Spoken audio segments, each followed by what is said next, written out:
আপনি আর আমাকে কেন এখানে নিয়ে এসেছেন? কি হলো বলছেন না কেন? আমাকে চিনছো না? Mister Jeon? মিস্টার জিওন, যাকে তুমি সবার মাঝখানে চড় মেরেছিলে, মনে পড়ছে কি? কিন্তু আপনি আমাকে এখানে কেন নিয়ে এসেছেন? ভালোই তো অভিনয় করতে পারো, মনে হয় কিছুই জানো না। মানে এই জিওন জাংকুকের দিকে কেউ চোখ তুলে তাকাতে পারে না, আর সেখানে তুমি এই জিওন জাংকুকের গায়ে হাত তুলেছো। তোমাকে কি আমি এমনি এমনি ছেড়ে দিব? দেখুন, আপনি কিছু করবেন না প্লিজ, আমাকে যেতে দিন প্লিজ। এত সহজে যেতে দেব মনে হয় তোমার?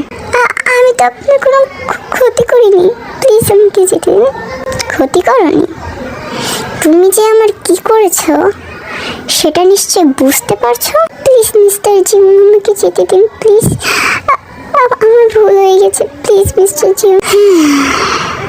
মিস্টার জিওনের ডিকশনারিতে ক্ষমা বলতে কোনো বাক্যই নেই। ভুল যেহেতু করেছো, শাস্তি তো তোমাকে পেতেই হবে। এই কাগজটায় সাইন করে দাও। কিসের কাগজ এটা? আমি সাইন করতে পারবো না। যেটা বলছি সেটা করো, আমাকে রাখিও না। আমি সাইন করবো না। আর এটা কিসের কাগজ সেটা না হয় পরে বলছি, আগে তুমি এখানে সাইন করে দাও। দেখো ওতে ভালোভাবে কথা বলছি, সো ভালোভাবে কাজটা করে দাও। আপনি আমার নাম জানেন কি করে? তুমি হয়তো ভুলে যাচ্ছ, আমি মিস্টার জিওন জাংকুক, যার কাছে কোনো কিছুই অসম্ভব নয়। বেশি কথা বলা কিন্তু আমি পছন্দ করি না। বেশি কথা না বলে চুপচাপ এখানে সাইন করে দাও। আমি কিছু করতে পারবো না, আপনি আমাকে ছেড়ে দিন, আমি বাসায় যাব। বাসার কথা তুমি ভুলে যাও, এখন থেকে তোমাকে এখানেই থাকতে হবে। মানে আমি আবারও বলছি, বেশি কথা বলা আমি একদমই পছন্দ করি না।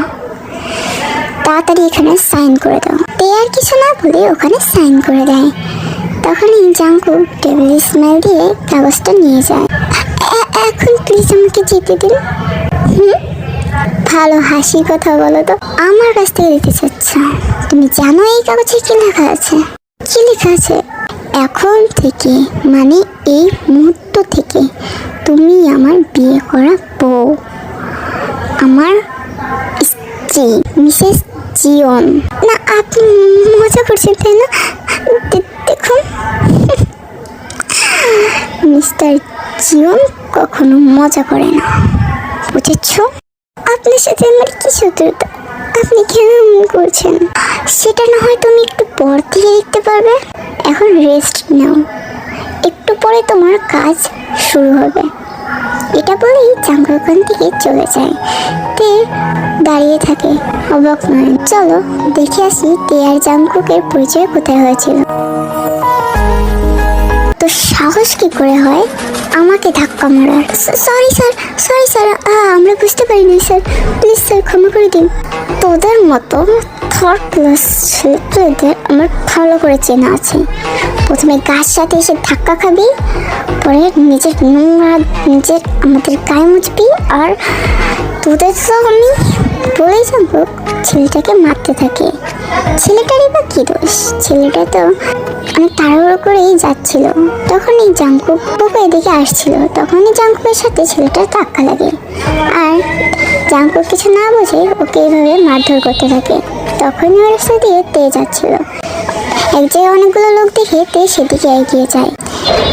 তে দেখ, এসবের মধ্যে জড়াতে যাস না, এমনি লেট হয়ে যাচ্ছে। না জিমিনা, চল না দেখি কি হচ্ছে ওখানে বলে তে আর জিমিনা ওখানে যায়। তে আর জিমিনা দেখে একজন লোক একটা ছেলেকে মারছে। তে আর বেশিক্ষণ দাঁড়িয়ে থাকতে পারলো না, লোকটা সামনে গিয়ে লোকটাকে একটা চড় মেরে দেয়। হাউ ডেয়ার ইউ, তুমি আমাকে কোন সাহসে থাপ্পড় মারো? আপনি কোন সাহসে একটা নির্দোষ ছেলেকে এভাবে মারছেন? তুমি জানো কি করেছে? কি করেছো? ও আমার শরীরের সাথে টাচ করেছে। I just kill damn. Jungkook এইভাবে দাঁতে দাঁত চেপে দেখে বলতে থাকে। তে কিছু পরোয়া না করে ছেলেটিকে তুলে এবং বলে, তোমার কোথাও লাগেনি তো ভাইয়া? না না আপু, আমি ঠিক আছি। তুমি এখন যাও। হ্যাঁ আপু, বলে ছেলেটা ওখান থেকে দৌড়ে চলে যায়। জাঙ্কুক রক্তচক্ষু নিয়ে তের দিকে তাকিয়ে থাকে।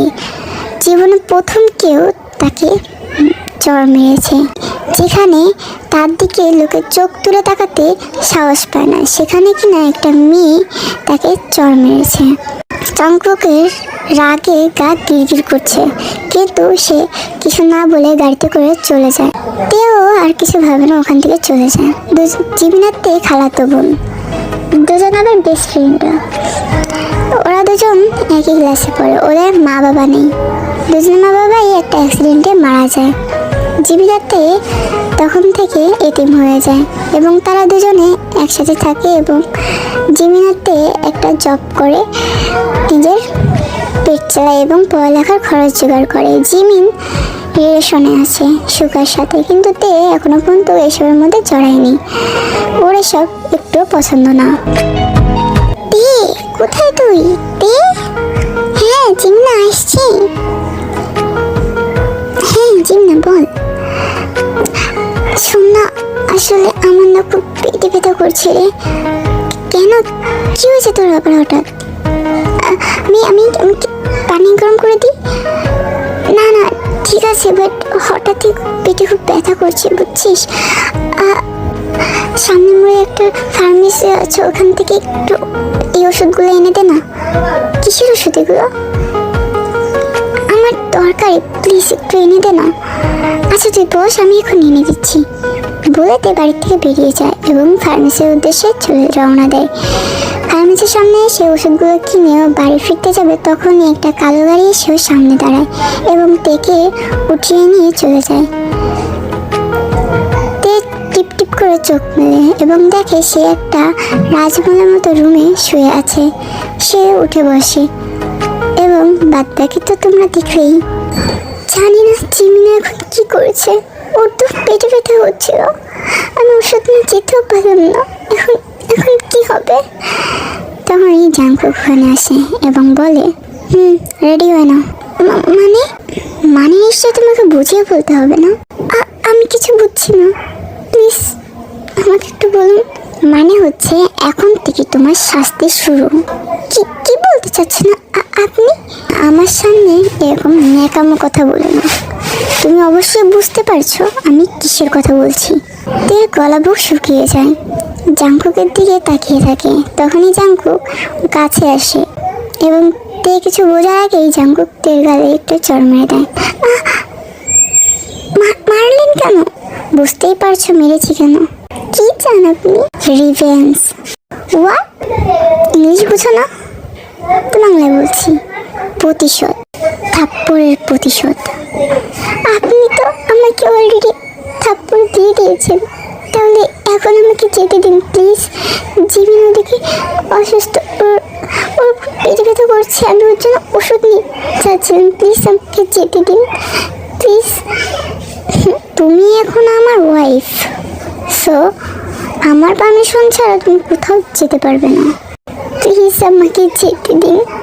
আবারও তেল গালে চড় বসিয়ে দেয়। এই একদম নাকা কান্না করবি না, তোদের মতো মেয়েকে আমার খুব ভালো করে চেনা আছে। এরকম নেকা কান্না করেই ছেলেদেরকে জালে ফাঁসানোর চেষ্টা করিস। আমি তোদের মতো থার্ড ক্লাস মেয়েদের খুব ভালো করে চিনি। জানেনই যখন আমরা থার্ড ক্লাস, তখন বিয়ে কেন করেছেন? প্রথমেই বলেছি আমি এক কথা বারবার দুইবার বলতে পছন্দ করি না, তারপরে বলছি রিভেঞ্জ নেওয়ার জন্য। তুই যে আমাকে থাপ্পড় মেরেছিলি, সেটা রিভেঞ্জ তো আমাকে নিতেই হবে, তাই না? So you are ready? আজ থেকে এখন থেকে আমার বাসার সমস্ত কাজ তুই করবি, রান্না থেকে ধোয়া সমস্ত কাজ কোনো মেড করবে না। জাস্ট টেলার, তোর শাস্তি তো এর থেকে দ্বিগুণ। এখন তাড়াতাড়ি নিচে গিয়ে আমার জন্য ব্রেকফাস্ট বানা, আমি একটু আমার কাছে যাচ্ছি, এসে যেন ব্রেকফাস্ট রেডি দেখি, না হলে যে তোর কি অবস্থা করব তুই সেটা কল্পনাতেও ভাবতে পারবি না। বলেই জাঙ্কুক ওখান থেকে চলে যায়। তে নিচে বসে পড়ে। কি থেকে কি হয়ে গেল সেসবই তে ভাবতে থাকে। তে আর ভাবতে পারলো না, উঠে কিচেনে চলে গেল এবং জাঙ্কুকের জন্য কিছু ব্রেকফাস্ট তৈরি করলো। তৈরি করে তে টেবিলে রেখে দিল। কিছুক্ষণের মধ্যে জাঙ্কুকও চলে আসলো এবং টেবিলে বসে পড়লো। তে দূরে দাঁড়িয়েছিল, তখনই জাঙ্কুক বলল, তোমাকে কি ইনভাইট করে এনে আমাকে খাবার বেড়ে দিতে বলতে হবে? ও আসলে আসলে আসলে না করে এসে আমাকে খাবার বেড়ে দাও। তে সে জাঙ্কুককে খাবার বেড়ে দেয়। জাঙ্কুক একটুখানি গালে দিয়েই, তো এটা কোনো খাবার হলো বলেই উঠেই তের গালে চড় বসিয়ে দেয়। এই বলেছি না একদমই আমার সামনে কান্না করবি না, কিন্তু আপনি আমাকে কেন এভাবে টর্চার করছেন? আমি কি করেছি? তুই জানিস না তুই কার সাথে পাঙ্গা নিয়েছিস? মিস্টার জিওনের সাথে। এত সহজে তো তোর মুক্তি হবে না। প্লিজ আমাকে যেতে দিন, আমাকে বাড়ি যেতে দিন প্লিজ। জাঙ্কুক উঠে তের গলা চেপে ধরে। বলেছি না এখন থেকে এটাই তোর বাড়ি, এখান থেকে কোথাও যাওয়ার কথা মাথাতেও আনবি না। বলে জাঙ্কুক তের হাত ধরে টানতে টানতে একটা রুমের ভিতর গিয়ে থেকে ছুঁড়ে মারে। দরজা আটকাচ্ছেন কেন? প্লিজ দরজা খুলুন, আমার অন্ধকারে খুব ভয় লাগে। প্লিজ প্লিজ আমাকে এখান থেকে বের করুন প্লিজ। আপনি আপনি যা বলবেন আমি তাই শুনবো, প্লিজ আমাকে এখান থেকে বের করুন। জাঙ্কুক এর কথা শুনে না, দরজা আটকে সেখান থেকে চলে যায়।